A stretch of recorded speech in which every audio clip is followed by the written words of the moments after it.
There's one by TLDR News called Why the US Economy is Suddenly Looking a Bit Shaky. Promise you it's not suddenly, but I'll watch it. For most of the past few years, America's economy has been the envy of the developed world. The US has enjoyed better GDP, productivity, and wage growth than basically every peer economy. And last year, inflation came down from its lofty highs, falling to a low of 2.4% year on year in September.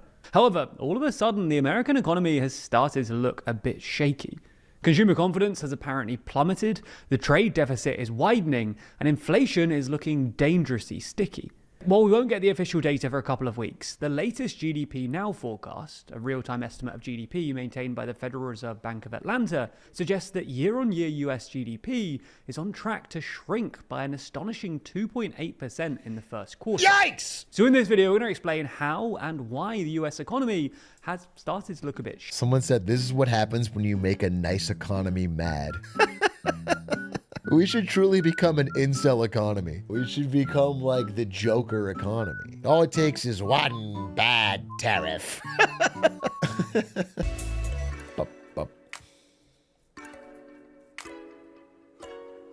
Do you have questions about TLDR's bias?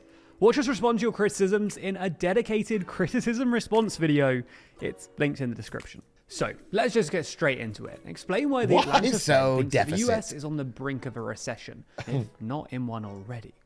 In short, GDP is usually defined as the sum of four components: consumer spending, private sector investment, government spending, and net exports. And they're jacking your shit. Most of these have declined. They're a few months late. The biggest drop has apparently been in net exports, which is defined as exports minus imports. This is largely because the US has seen a steep increase in imports, presumably as a consequence of what's known as front-loading.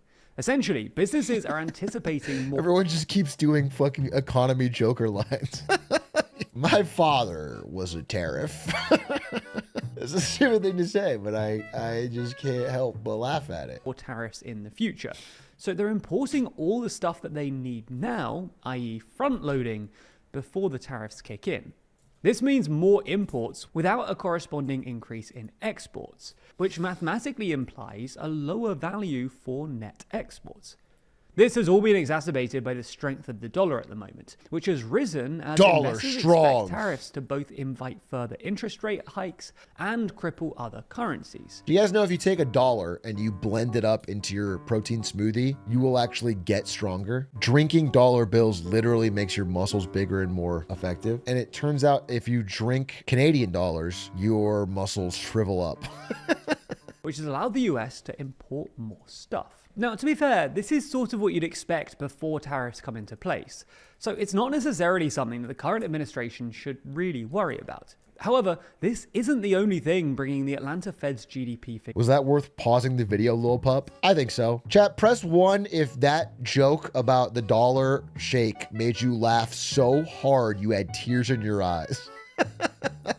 You doubled over at your desk and you said, I don't know if I'll ever be able to breathe again. Was this pause worth it? No, but it's your fault because you made me crash out. It's down. The other big thing in their data is the collapse of consumer spending, which was previously really quite strong in the US and had probably been the main reason the US outperformed other developed economies over the past few years. So is he going to talk about this? Because I want to talk about this. We have had strong consumer spending that has been holding up the economy. But as I mentioned repeatedly on record, that consumer spending is done by the very wealthiest. Over half of consumer spending is driven by the top 10%. And the rest of it is on credit.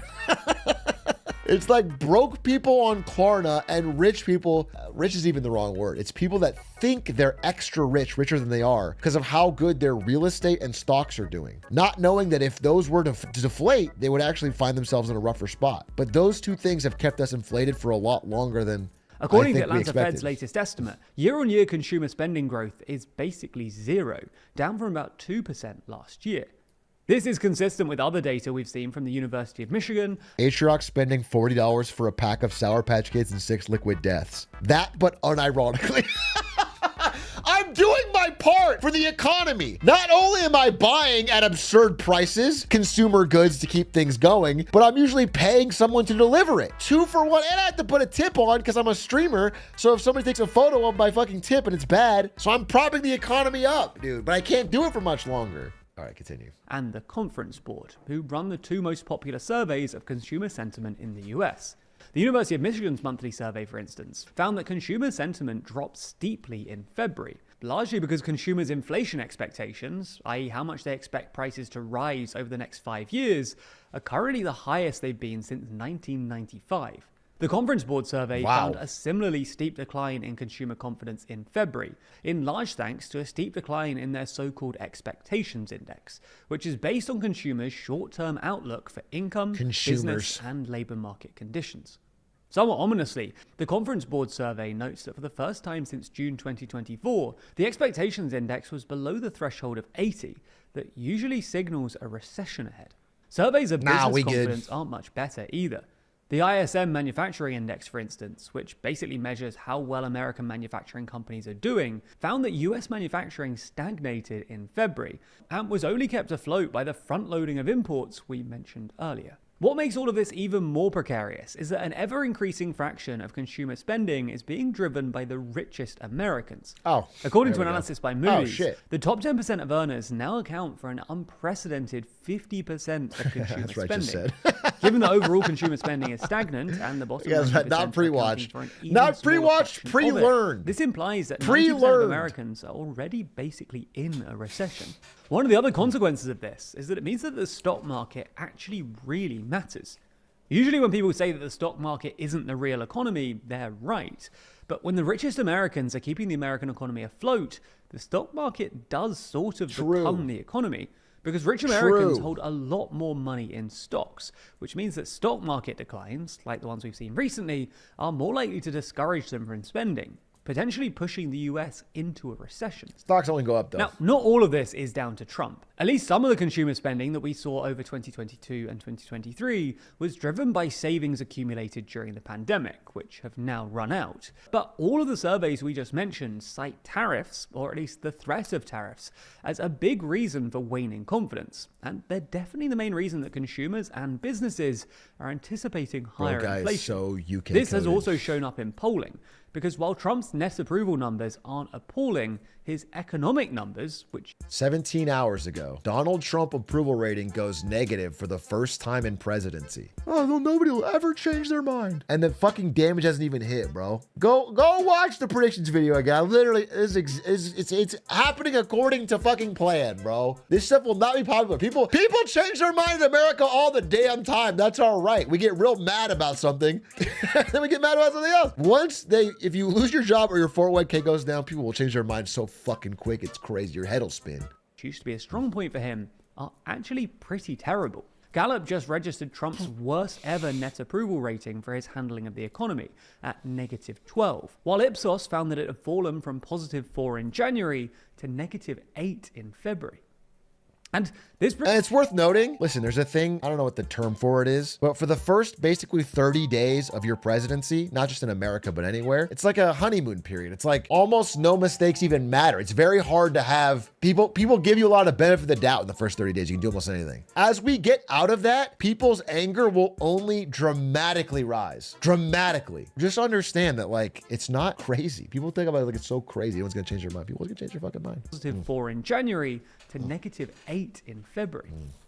And this brings us nicely to another major issue, inflation, which is proving frustratingly sticky.